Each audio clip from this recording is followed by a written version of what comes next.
రాజశేఖర రెడ్డి గారి ఫోటోను ఇక్కడ అక్కడ పెట్టుకుంటే సరిపోదయ్యా, ఇక్కడ ఉండాలి. ఇక్కడ ఉంటే రాజశేఖర రెడ్డి గారి ఆశయాలు ఈ రోజు నిలబడిండు. ఇక్కడ లేదు కాబట్టే రాజశేఖర రెడ్డి గారి జలయజ్ఞాన్ని గాల్లోకి వదిలేశారు, రాజశేఖర రెడ్డి గారి ఫీజు రీయింబర్స్మెంట్ గాల్లోకి వదిలేశారు. ఇక్కడ లేదు కాబట్టే రాజశేఖర రెడ్డి గారి ఆరోగ్యశ్రీకి కూడా పాకీలు పెట్టారు. రాజశేఖర రెడ్డి గారు అంతగా చెప్పుకుంటున్నారు కదా, 75వ జయంతి రాజశేఖర రెడ్డి గారు ఎంత గొప్పగా చేస్తుండాలి.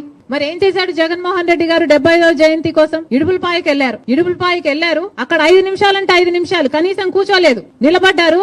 రాజశేఖర రెడ్డి గారికి తూతూ మంత్రం లాగా అక్కడ ఏదో నివాళులు అర్పించామని చెప్పుకున్నారు. అంతేనా? సొంత తండ్రి కదా, 75వ జయంతి చేయాల్సింది అంతేనా? ఎందుకు సిద్ధం సభలని పెద్ద పెద్ద సభలు పెట్టారే మీరు? పెద్ద పెద్ద హోర్డింగ్లు పెట్టుకున్నారు కదా, కోట్లు ఖర్చు పెట్టారు కదా, ఒక్కొక్క సభకి 30 కోట్లు 40 కోట్లు ఎంత ఖర్చు పెట్టారు సిద్ధం సభలకు? మరి రాజశేఖర రెడ్డి గారి కోసం ఒక సభ ఎందుకు పెట్టలేదు మీరు? 75వ జయంతి కోసం కనీసం ఒక సభ పెట్టడం కాదు కదా, కనీసం వైసీపీ నాయకులు కార్యకర్తలు